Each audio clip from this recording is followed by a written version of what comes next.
Hello दोस्तों, मैं हूं बम शंकर और मेरे इस YouTube चैनल में आपका बहुत बहुत स्वागत है। तो सबसे पहले अगर आप इस चैनल को सब्सक्राइब नहीं किए हैं तो प्लीज़ सब्सक्राइब कर लें, क्योंकि मैं आपको इलेक्ट्रिकल के सारे टॉपिक्स के बारे में बताने वाला हूं। तो चलिए, आज का अपना टॉपिक है ओम्स लॉ। तो चलिए पढ़ते हैं ओम्स लॉ के बारे में। तो दोस्तों, जैसे कि आप देख रहे हैं कि मान लेते हैं हम कि ये कोई कंडक्टर है जिसका रेसिस्टेंस R है और इसमें करंट क्या फ्लो हो रहा है, I फ्लो हो रहा है, और इसका जो पोटेंशियल डिफरेंस है वो मैंने ले लिया कि V है। तो चलिए सबसे पहले इसका स्टेटमेंट देखते हैं, स्टेटमेंट क्या होता है। तो स्टेटमेंट पढ़ते हैं सबसे पहले। तो दोस्तों, जैसे कि आप देख रहे हैं कि मैंने इसका स्टेटमेंट पहले से लिख लिया है। तो देखिए, इसका स्टेटमेंट बताते हैं कि at constant temperature, at constant मतलब कोई भी कांस्टेंट टेम्परेचर पे, टेम्परेचर वेरी नहीं होना चाहिए।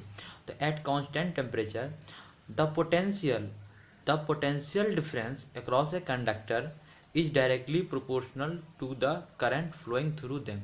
अब इसका हिंदी में बता रहा हूँ क्या होता है। ये बताता है कि किसी भी कंडक्टर के अक्रॉस जो पोटेंशियल है, किसी भी पोटेंशियल के अक्रॉस जो किसी भी कंडक्टर के क्रॉस जो पोटेंशियल है, तो पोटेंशियल कैसे निकालते हैं। 2 पॉइंट जैसे दिया हुआ है तो पोटेंशियल डिफरेंस कैसे निकालते हैं कि वी बी माइनस वी है या वी ए माइनस बी, वैसे करके पोटेंशियल डिफरेंस निकालते हैं। तो ये जो पोटेंशियल डिफरेंस है वो डायरेक्टली प्रोपोर्शनल होता है कि इसमें कितना करंट फ्लो है, इसके डायरेक्टली प्रोपोर्शनल होता है। तो चलिए फिर से एक बार देखते हैं क्या होता है कि द एट कांस्टेंट टेम्परेचर पर, किसी कांस्टेंट टेम्परेचर पर तो potential difference across a conductor, इस कंडक्टर के अक्रॉस जितना पोटेंशियल डिफरेंस है वह is directly proportional to the current flowing through them. वो किसके प्रोपोर्शनल होगा, इसके अक्रॉस जो करंट फ्लो होगा, इससे जो करंट फ्लो होगा उसके डायरेक्टली प्रोपोर्शनल होगा। दैट मीन्स कि भी जो प्रोपोर्शनल होगा किसके, आई के प्रोपोर्शनल होगा। और ये प्रोपोर्शनलिटी हटा करके एक कोई कांस्टेंट ले लेते हैं, उसका नाम होता है आर ले लेते हैं। तो v इज इक्वल टू क्या हो गया, आई आर। तो मतलब v is equal to I into R. तो ये हमारा ओम्स लॉ का मेन क्या हो गया, मेन ये ओम्स लॉ का फॉर्मूला हो गया। तो दोस्तों, अगर ओम्स लॉ के लिए ग्राफ ड्रॉ किया जाए आई और v के बीच में, तो नॉर्मली ये ग्राफ, ये हो गया आपका आई और ये हो गया आपका भी। यहाँ पे ओरिजिन पॉइंट ओ ले लेते हैं।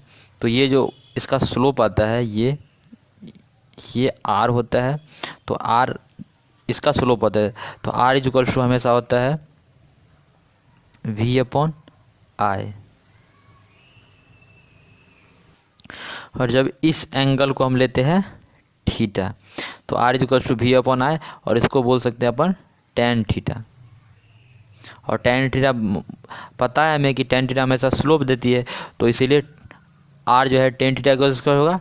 तो टेन थीटा इक्वल टू क्या होगा, यहाँ पे इसको आप मिला देंगे तो देखिए, मिला दिए इसको, तो मिला देंगे तो देखिए ये वी और ये भी वी के बराबर होगा, क्योंकि ये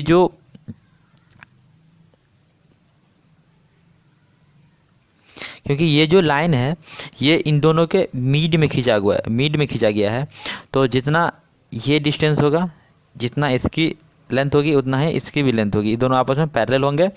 तो ये भी है तो ये भी है। तो टेन थीटा इक्वल टू जानते हैं अपन क्या होता है कि परपेंडिकुलर अपॉन बेस। तो देखिए, परपेंडिकुलर का डिस्टेंस हो जाएगा आपका v हो जाएगा, और बेस का डिस्टेंस अपन i ले लेंगे, तो इसलिए v अपॉन आई। तो r इक्वल टू क्या हो गया, v अपॉन आई।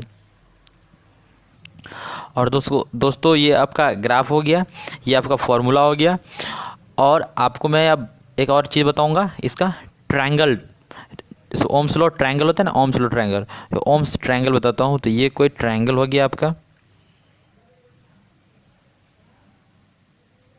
इसको आप 3 भागों में डिवाइड कर दीजिए। ये 1 हो गया और ये 4 भागों, सॉरी 3 भागों में, तो 3 हो, ये 3 हो गया। तो ये हो गया आपका v, इसमें दे दीजिए आप i, और इसमें लिख लीजिए आप r। तो देखिए ये हो गया आपका दोस्त ओम्स ट्रायंगल, ओम्स ट्रायंगल। तो जैसे कि आप दोस्त देख रहे हैं ये ओम्स ट्रायंगल है। अब इस ट्रायंगल से आप फाइंड कर सकते हैं कि इसका फॉर्मूला क्या है, किसी भी चीज़ का फॉर्मूला फाइंड कर सकते हैं। देखिए कैसे फाइंड करेंगे, v इक्वल्स टू क्या होता है आई इंटू आर, देखिए इंटू में लग रहा है कि नहीं, तो आई इंटू आर हो गया, v equals to I R. अब देखिए आपको जैसे आई फाइंड करना है तो आई इक्वल्स टू क्या होगा v अपॉन आर, तो देखिए I equals to v upon r. अब जैसे आपको आर फाइंड करना है तो r equals to v upon I. देखिए इस ट्रायंगल से आपको तीनों का फॉर्मूला आप फाइंड कर सकते हैं। तो this is known as Ohm's triangle. तो चलिए दोस्तों एक बार मैं फिर से इसको बता देता हूँ। देखिए सबसे पहले मैंने एक रेसिस्टेंस लिया, इसके अक्रॉस करंट आई फ्लो हो रहा है और इसके अक्रॉस जो पोटेंशियल डिफरेंस है उसको मैंने भी ले लिया। तो इसका स्टेटमेंट क्या होता है कि at constant temperature the potential difference across a conductor is directly proportional to the current flowing them.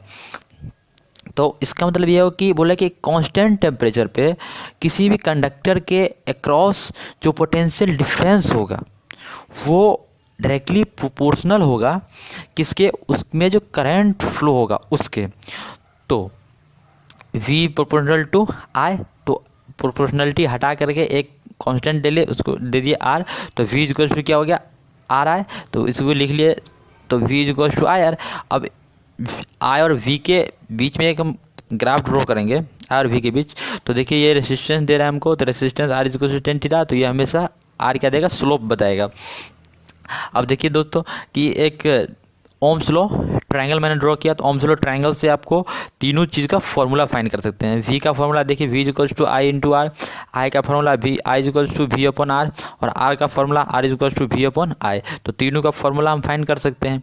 और जैसे कि आपको दोस्तों आपको पता है कि इसका यूनिट क्या होगा, वोल्ट होगा, इसका एम्पियर होगा, इसका वोल्ट और इसका ओम और इसका एम्पियर। तो इसका वोल्ट, इसका ओम, इसका एम्पियर। तो थैंक यू दोस्तों, उम्मीद करता हूँ कि आपको अच्छा लगा होगा, और अच्छा लगा होगा तो प्लीज़ इस चैनल को सब्सक्राइब करें।